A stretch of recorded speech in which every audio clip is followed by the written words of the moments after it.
Ya, sahabat, kita jumpa lagi. Program pemulihan ekonomi sedang berjalan dan kita mengharapkan betul-betul bisa menyentuh ke lapisan terbawah dari masyarakat Indonesia.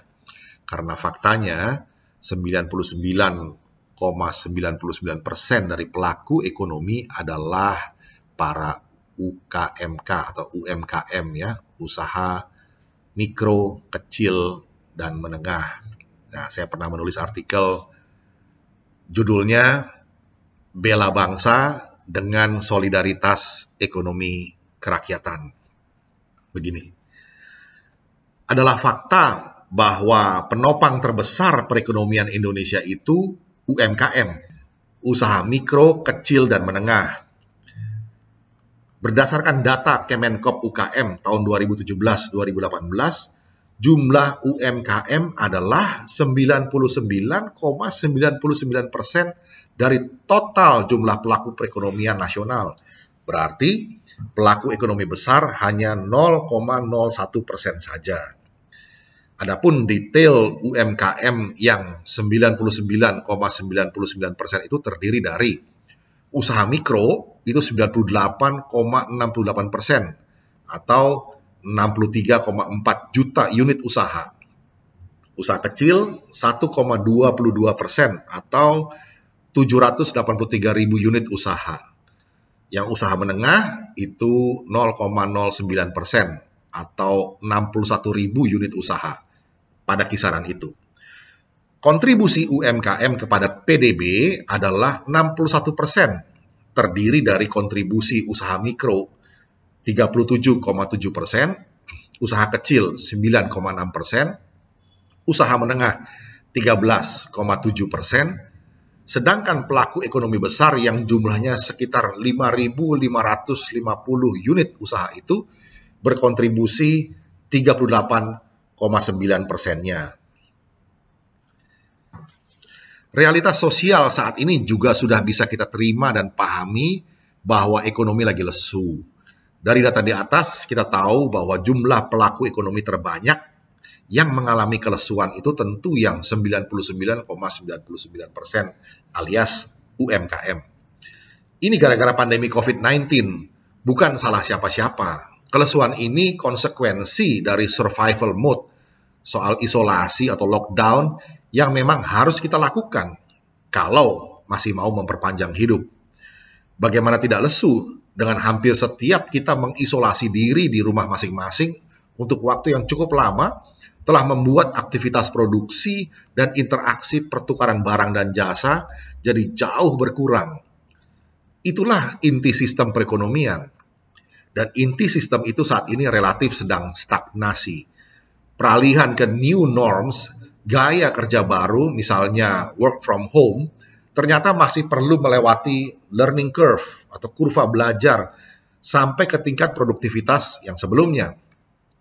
Menteri Keuangan Sri Mulyani juga sudah menyebutkan bahwa government expenditure berupa konsumsi menurun dan belanja investasi pun ditunda. Padahal kita tahu semua bahwa penggerak roda ekonomi Indonesia sekarang ini adalah konsumsi. Lebih dari 56% PDB kita digerakkan oleh konsumsi. Di tengah kesulitan mengelola arus kas yang dialami banyak perusahaan saat ini, karyawannya pun sedang survival demi menghidupi keluarganya. Kita sungguh memahami situasi yang menyesakkan seperti ini. Memang berat. Saat ini, semua tanpa kecuali sudah mesti masuk dalam survival mode, belajar pola hidup minimalis, hanya fokus pada yang esensial, lupakan gengsi, tinggalkan gaya hidup snob. Dalam survival mode seperti ini, barang-barang branded impor hampir kehilangan maknanya. Nilainya makin pupus. Semua oleh keadaan dipaksa kembali ke yang esensial saja. Fokus saja pada apa yang sungguh diperlukan untuk mempertahankan hidup. Pangan, sandang, dan papan. All the basic essentials. Tapi juga tidak perlu takut. Kita tidak sendirian, walau kita masing-masing tetap harus mandiri. Kemandirian bukanlah berarti kesendirian. Saat ini solidaritas di antara kita anak bangsa mesti dikedepankan. Bahkan berkat pandemi ini kita semua disadarkan kembali bahwa solidaritas antar anak bangsa ini bukan hanya untuk sementara ini saja, namun semestinya lah menjadi laku hidup bangsa untuk seterusnya. Kembali ke soal perekonomian. Menurut Menkeu, saat ini yang masih memberi sedikit harapan adalah ekspor. Karena itu kita mesti lebih cermat lagi untuk memilah, segmentasi, dan memilih targeting sektor atau komoditi mana saja yang bisa dioptimalisasi ekspornya. Dalam pernyataannya, Menteri Keuangan Sri Mulyani mengindikasikan bahwa beberapa komoditi pangan dan medis permintaannya sedang meningkat di mana-mana. Bersamaan dengan penggiatan ekonomi ekspor, serentak kita juga mesti melakukan perkuatan ekonomi kerakyatan, pasar domestik, dan produk-produk lokal.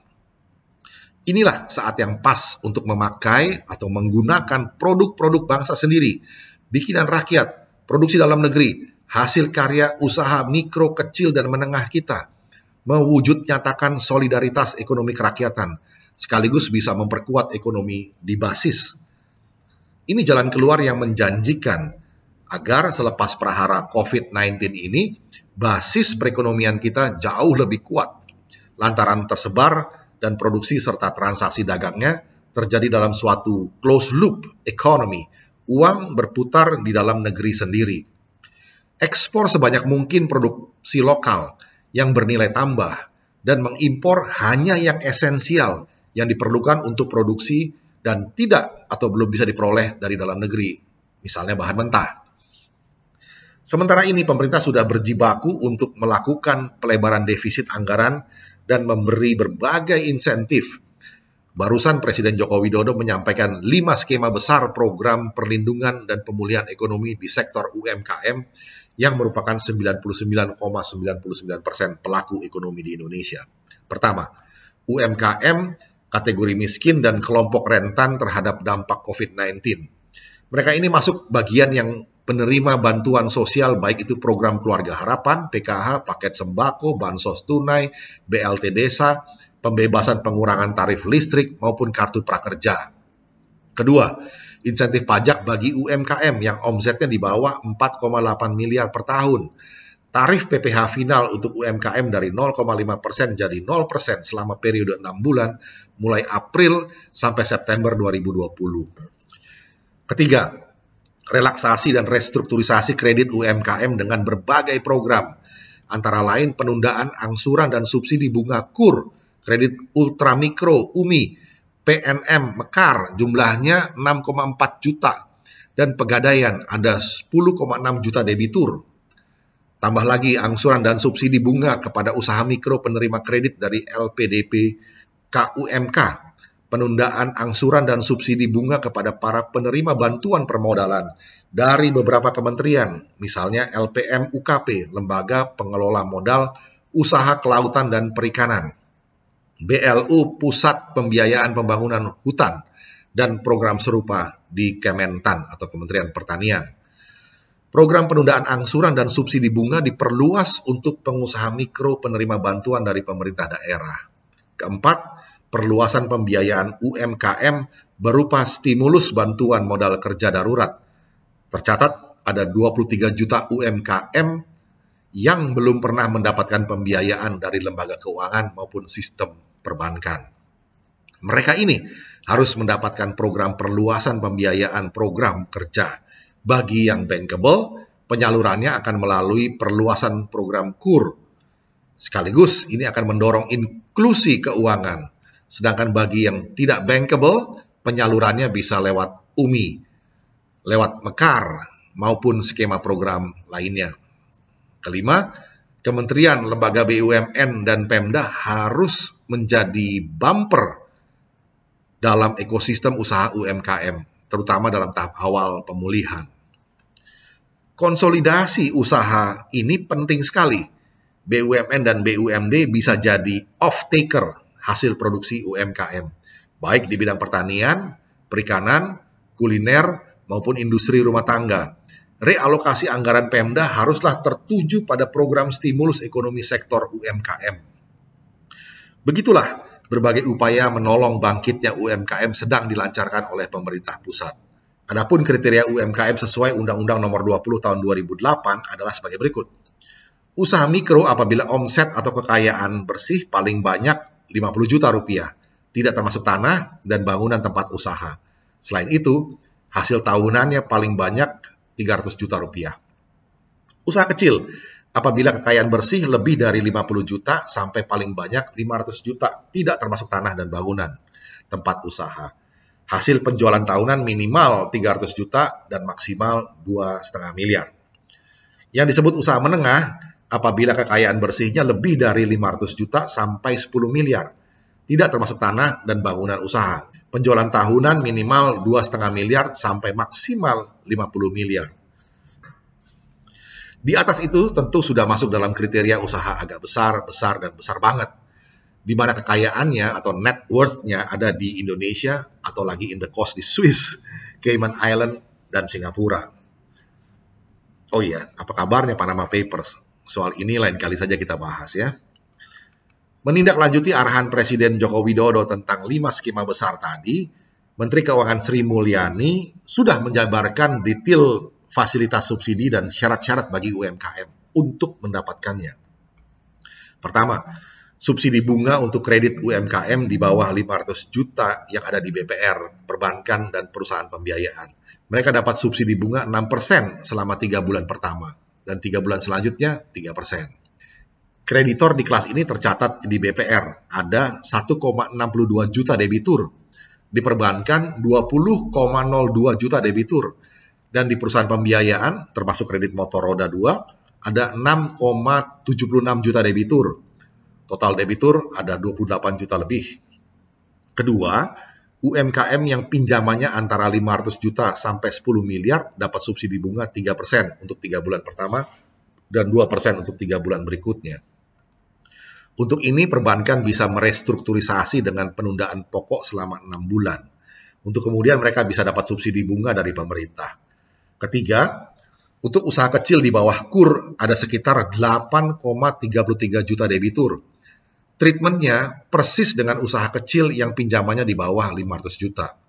Sedangkan untuk yang ultra mikro yang pinjamannya antara 5 juta sampai 10 juta atau di bawah itu masuk dalam kategori kredit mekar. Ada 6,08 juta debitur. UMI 1 juta debitur. Dan di Pegadaian 10,6 juta debitur. Di kelas ini subsidi bunganya 6% selama 6 bulan. Besaran total kredit KUR, UMI, Mekar, dan Pegadaian yang akan ditunda cicilan pokoknya adalah sebesar 105,7 triliun. Sedangkan untuk BPR, perbankan dan perusahaan pembiayaan, total penundaan angsuran diperkirakan sebesar 165,48 triliun. Keseluruhannya jadi berjumlah 271 triliun. Perihal koperasi yang belum mendapatkan akses UMI itu diperkirakan jumlahnya mencapai 1,7 juta debitur. Kemudian nasabah LPDP, Lembaga Pengelola Dana Bergulir, ada 30.000 UMKM. Merchant di berbagai platform online ada 3,7 juta. Serta UMKM yang ada di Pemda, petani, nelayan, jumlahnya sekitar 6,29 juta. Mereka semua akan dapat subsidi bunga 6% selama 6 bulan. Total outstandingnya sekitar 16,3 triliun dan penundaannya sekitar 13,87 triliun. Singkat cerita, kita bisa melihat dan merasakan upaya-upaya maksimal dari pemerintah pusat. Pontang-pantingnya kementerian membantu Presiden merealokasi anggaran. Tinggallah sekarang setiap Pemda dan lembaga-lembaga non-kementerian lainnya mendukung, termasuk kita semua para konsumen Nusantara. Bersatulah. Jadikan ini pola permainan total football yang agresif di mana semua komponen bergerak dinamis, kompak, dan solid. Mari kita dukung penuh ajakan bela bangsa Indonesia dengan beli produk Indonesia. Demi solidaritas ekonomi kerakyatan. Iya, dulu ada yang bilang, cintailah produk-produk Indonesia. Betul itu.